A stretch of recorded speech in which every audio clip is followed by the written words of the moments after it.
Bonjour à toutes et à tous et bienvenue dans Melting Pot, votre nouvelle émission. Avec nous, vous découvrirez des personnages atypiques et talentueux pour votre plus grand plaisir. Un conseil, restez confortablement assis devant votre écran et surtout, ne ratez pas une seconde de notre rendez-vous ce jour. Dans ce nouveau numéro, nous donnerons la parole à la prophétesse Grace qui a un grand message à communiquer à la jeunesse et aux aînés. Puis nous apprendrons 10 astuces beauté que toutes les filles devraient connaître avec notre experte Salima. Et maintenant, place à l'invité du jour.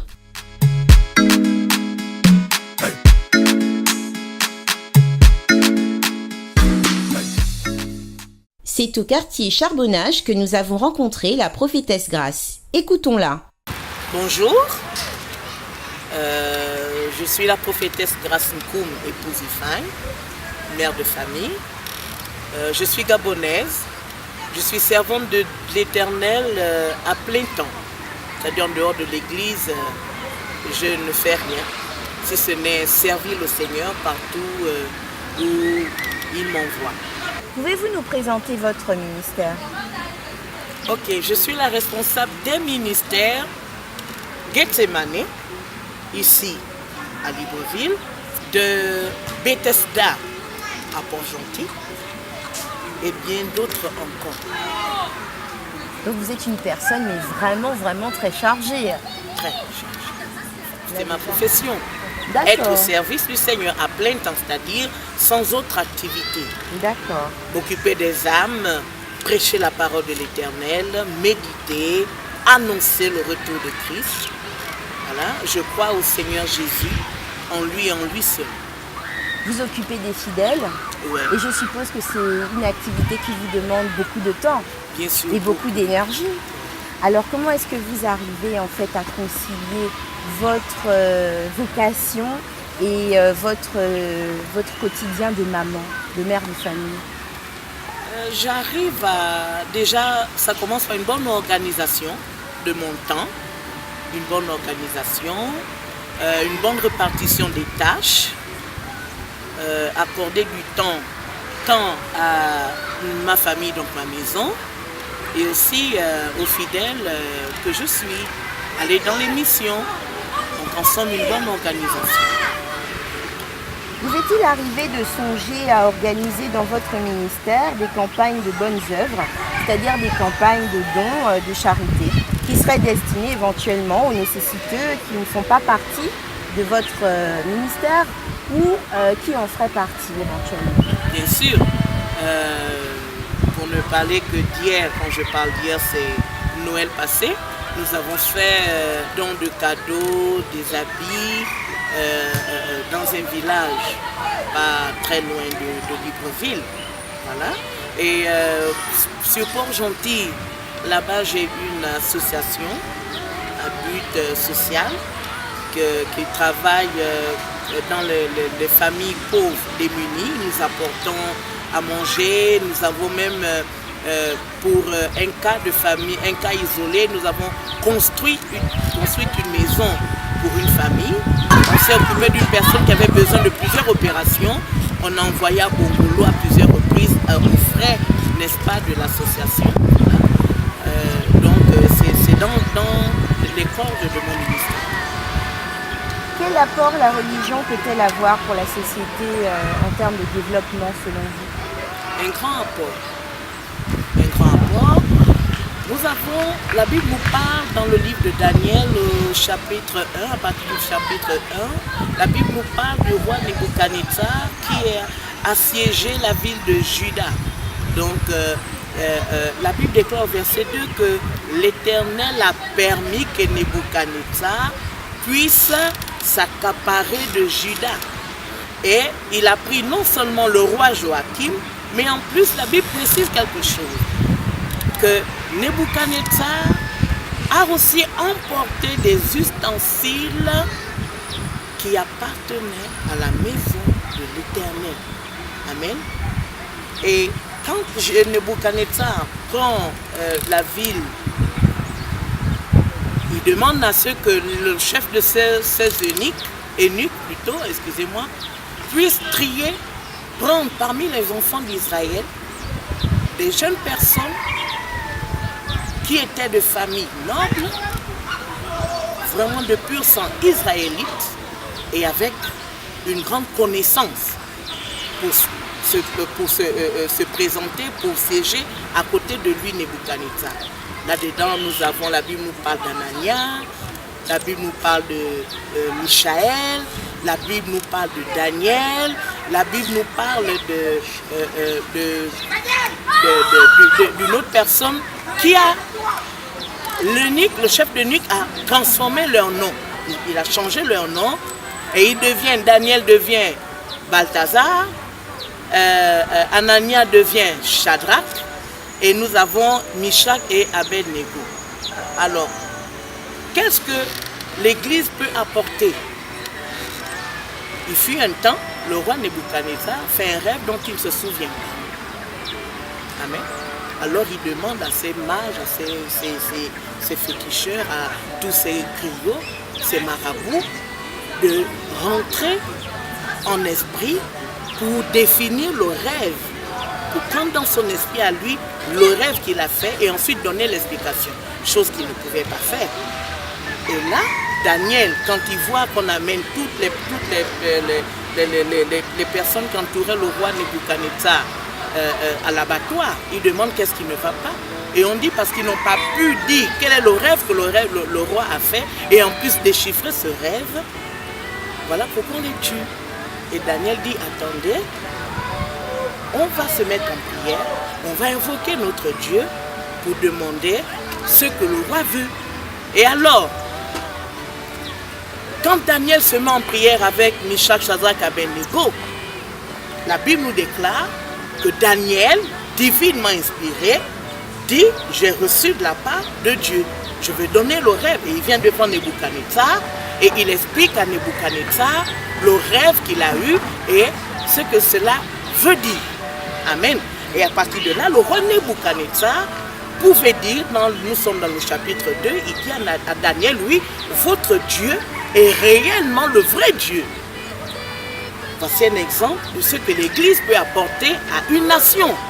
L'éclairage, l'orientation, dans les temps de crise, dans les temps de désarroi, dans des temps de détresse. C'est l'Église qui a la réponse et qui peut apporter la solution. D'accord, c'est bien illustré en tout cas. Quel choix vous voulez émettre pour la jeunesse gabonaise et les générations futures en Afrique et principalement au Gabon? Principalement au Gabon, en général en Afrique, que la jeunesse gabonaise se tourne vers le Seigneur. Parce que nous pouvons voir la dépravation de cette jeunesse. Pour ne parler que du Gabon, à partir de 9 ans, un enfant qui n'est pas sur la voie du Seigneur est déjà raté. Pour ne parler que du Gabon. Sortez dans les environs de 21h, 22h, vous allez voir, vous serez étonnés. Vous serez étonnés. Et selon vous, comment est-ce qu'on peut amener ces enfants, justement, qui sont déjà dans la dépravation, à changer de voie? En allant vers eux. D'abord, en allant vers eux, parler du Seigneur, parler de Christ. En sortant pour parler de l'Église, ce que l'Église doit faire pour eux. Casser les murs. Sortir de l'Église, c'est-à-dire du bâtiment, pas de l'Église, parce que l'Église c'est nous. Sortir des bâtiments, aller dans les maisons, aller dans les églises, dans les écoles, aller dans les ministères, pour éduquer, pour donner des voies, pour donner des orientations, conseiller, apporter notre pierre en tant qu'Église pour sauver la nation. Ce n'est pas, comment dire, une fête, une cérémonie une fois par an qu'on va donner à la jeunesse, on va payer les cadeaux, on va faire danser, ou bien, non, c'est pas ça, ça n'a rien à voir. Ça n'a rien à voir. Et justement, allant dans ce sens, vous avez des projets actuellement à court terme ou moyen terme? Oui, je ne veux pas dire j'ai, parce que j'étais divinement interpellé par le Seigneur pour organiser un grand programme pour les nations en Afrique. Et nous allons commencer au Gabon. la PPN, donc le programme de prière pour le Gabon. En quoi consistera ce programme et comment est-ce que ça va se définir? Ok, le programme consiste d'abord à unir le corps de Christ. Comme je disais tantôt, c'est l'Église qui est la solution dans tout. L'Église est la solution. Qui est l'Église, je veux dire Jésus-Christ est la solution. Et pour que Jésus intervienne, pour que la solution soit efficace, il faudrait que le corps de Christ redevienne uni. Alors, pour ceux qui ne comprennent pas ce langage, est-ce que vous pourriez expliquer avec des mots plus simples ce que vous entendez par le corps du Christ? L'Église en général. D'accord. L'Église en général. L'Église, c'est moi, c'est vous. L'Église en général, je vais même plus loin. Vraiment merci. Quand on demande d'expliquer ce que c'est l'Église en général, la Bible déclare que Jésus-Christ est quitté là-haut pour venir ici, pour nous racheter, nous remettre en communion. En communion avec Dieu le Père, le Créateur de l'univers. Ça veut dire que pour moi qui suis chrétienne maintenant, pour celui qui n'est pas encore né, pour celui qui est déjà né mais qui ne connaît pas encore ou qui n'a pas encore accepté le Seigneur, ou qui n'a pas encore entendu parler de Jésus-Christ, c'est nous l'Église. Quand Jésus vient, c'est pour nous préparer à la rencontre de notre Dieu. Donc ce programme de prière vient, comme je disais tantôt, pour unir l'Église. Ok? Faire en sorte que, pour ne parler que du Gabon, tous les Gabonais, quel que soit le bord, deviennent un. Comment cela va-t-il se dérouler? Ben, déjà, ce sera la période du 17 août, le jour de notre indépendance. Ok, on va se retrouver au gymnase Olumi de 10h à 18h. Ok, nous allons avoir des grands temps de prière, vraiment de prière intense, d'adoration, de louange, de proclamation. Nous allons prier pour tous les aspects, pour tous les ministères du Gabon, du gouvernement. Nous allons prier sur tout et pour tout. Ok? J'aimerais préciser que ce programme n'a rien de politique. Donc, vous êtes la seule organisatrice de ce programme ou y a-t-il d'autres ministères qui se joignent à vous pour... Oui, il y a d'autres ministères. Nous sommes un panel de pasteurs, de serviteurs et servants de Dieu. Ok, nous nous retrouvons tous les samedis dans différentes églises. Et par rapport aux pasteurs qui sont présents, aux servants, aux serviteurs de Dieu qui sont présents, on fait le tour des ministères pour organiser la PPN. Donc, pour prendre part à ces réunions, il n'y a rien d'autre, nous contacter sur les numéros qui s'affichent et on dit, par exemple ce samedi, ce sera au niveau d'Ovendo. Comme par exemple ce samedi, ce sera au niveau d'Ovendo. Un exemple. D'accord. D'ailleurs, à cet effet, je m'apprête à retrouver des serviteurs et servantes de Dieu d'autres nationalités dans un pays.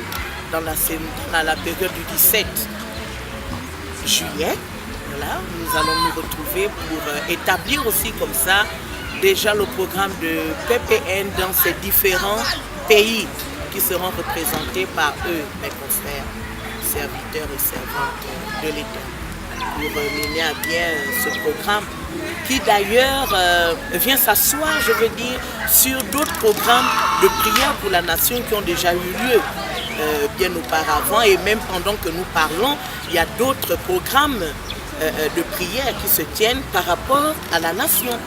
Voilà, donc là, le programme de la prière pour la nation, c'est une pierre qui vient s'ajouter à l'édifice qui a déjà comme été bâti. Et vous participez à ces autres programmes? Bien sûr, pas forcément de manière étant à la tête, non, mais je participe. Je vais au programme de prière, je prie pour la nation, voilà. D'accord. En dehors du programme de prière prévu pour le 17 août, est-ce qu'il y a d'autres événements planifiés d'ici la fin de l'année? Oui. L'un des principes de la PPN, donc du programme de prière pour les nations, mais pour le Gabon on dit pour la nation, nous avons une intercession 6 mois après le 17 août. C'est-à-dire on va continuer à intercéder, à prier le Seigneur, de telle sorte que tous les sujets élevés pendant le 17, n'est-ce pas, nous puissions les voir s'accomplir. Et le 3e mois des 6 mois d'intercession, nous avons une journée réservée à la louange et l'adoration pour le Seigneur. Donc nous sommes dans la période de novembre, fin novembre. Okay? Voilà, pour la fin de la première édition, donc en février, le 6e mois, le dernier mois, n'est-ce pas, de l'intercession, nous avons 3 jours de conférence, ok, et les éléments seront envoyés dans une autre émission par rapport à la conférence de février. Très bien. Où peut-on trouver votre ministère? Nous sommes situés au Lac Bleu, au Charbonnage. Voilà, et puis il y a des numéros qui vont s'afficher où on peut facilement nous joindre. Prophétesse Grace, nous sommes très heureux de vous avoir vu aujourd'hui et appris beaucoup de choses avec vous. Quel est le mot de la fin que vous pourriez donner à la nation et à tous ceux qui vous regardent? Le mot de fin, c'est encourager, exhorter, appeler le peuple gabonais à se retrouver le 17 août au gymnase d'Olumi de 10h à 18h pour qu'ensemble nous puissions invoquer notre Seigneur Jésus-Christ pour qu'il puisse avoir un regard favorable sur la nation. Et j'aimerais dire à tous ceux qui seront au bord de mer pendant le défilé, après avoir accompli leur devoir citoyen, ils peuvent toujours nous rejoindre au gymnase Olumi. Merci, prophétesse Grace, pour tous vos conseils avisés et à bientôt. Voici la rubrique Astuces.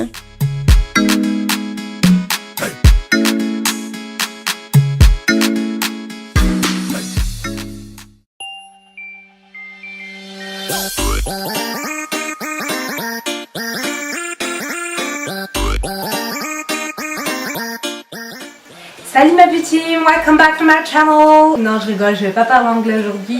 Je suis trop contente de vous retrouver aujourd'hui pour cette nouvelle vidéo un petit peu spéciale. C'est la Beauty Hacks vidéo. Alors, qu'est-ce que la Beauty Hacks vidéo? C'est une vidéo qui regroupe pas mal d'astuces pour nous, les filles, en fait, qu'on devrait toutes connaître pour nous faciliter la life. Donc voilà, moi j'ai décidé d'en regrouper aujourd'hui 10 qui m'ont vraiment plu. J'espère que ça va vous plaire également. C'est parti. La première astuce va être d'utiliser une carte de visite pour être très précise dans le fard à paupières, vous allez voir. Donc là j'applique mon fard à paupières sur la paupière mobile. Et avec ma carte de visite, je vais venir délimiter mon fard à paupières plus foncé dans le coin externe de l'œil. Donc c'est très pratique, vous allez voir, ça permet d'être droite et ça permet donc de garder toutes les chutes de fard à paupières donc sur la carte de visite et non sur notre teint qu'on a déjà fait.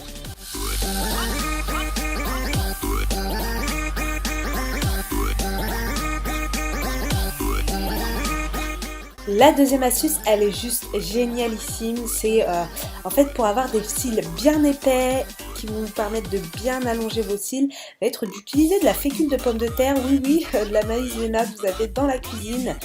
Donc vous appliquez après une première couche de mascara et ensuite vous appliquez de nouveau une couche de mascara sur la maïzena, donc pour vraiment allonger vos cils.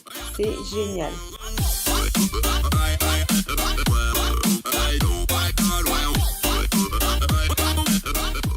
La troisième astuce, on n'y pense pas souvent en fait, c'est de se faire un gommage de la bouche avec notre brosse à dents et avec une huile. Donc là j'ai utilisé une huile d'amande douce. Vous pouvez très bien utiliser également de l'huile de coco qui est super pour retirer les peaux mortes. Donc en fait après vous brossez votre bouche et c'est super, ça vous rend une bouche toute neuve. Alors la quatrième astuce, elle est top. C'est pour avoir un effet donc d'une bouche pulpeuse mais avec un côté très naturel. Donc ce que vous faites, c'est que vous prenez un de vos crayons préférés, vous en appliquez un petit peu en débordant, en dépassant la ligne naturelle de votre bouche et en fait vous venez ensuite l'estomper. Donc vous l'estompez bien, donc plus il est clair, plus ça sera facile en fait et vous voyez ça pulpe naturellement la bouche avec un côté vraiment non maquillé en fait, donc c'est génial pour avoir un effet de bouche pulpeuse. Astuce number 5, je vais vous montrer comment matifier vos rouges à lèvres brillants. Donc là vous utilisez un de vos rouges à lèvres préférés et ensuite vous allez appliquer alors soit de la poudre translucide si vous en avez côté make-up, mais si vous n'en avez pas, allez prendre votre fécule de pommes de terre. Je ne sais pas si je l'ai déjà vu quelque part, mais j'ai testé et franchement ça marche également. Alors l'astuce numéro 6, vous savez qu'en ce moment c'est la folie des highlighters, tout le monde en utilise pour vraiment mettre en avant certains points du visage avec la technique du strobing, donc pas de panique si vous n'en avez pas dans vos placards, utilisez tout simplement un fard beige irisé que vous trouverez donc soit dans une palette de maquillage soit en fard solo qui fera parfaitement l'affaire, vous allez voir. Une des tendances de cet automne, c'est les paillettes. Et oui, mais par contre les paillettes c'est galère, si on n'a pas de base à paillettes ça tient pas. Donc j'ai la petite astuce, c'est d'utiliser votre gel à sourcils. Vous en appliquez donc avec un pinceau et vous venez appliquer vos paillettes sur le gel à sourcils. Vous allez voir, ça tient très bien et ça tient même toute la journée. Il y a des soirs où on met 20 ans à se préparer avant de sortir et on aime plutôt bien le résultat et on veut se prendre en selfie, mais là le résultat est juste horrible à cause de la lumière. Du coup j'ai reçu récemment des coques de téléphone Cheese qui sont vraiment bien parce qu'il y a des LED tout autour qui permettent vraiment de faire un très joli selfie en soirée. Il arrive que des fois, lorsqu'on applique son rouge à lèvres, on le décapite le pauvre et on est juste trop dégoûté parce qu'on vient juste de l'acheter.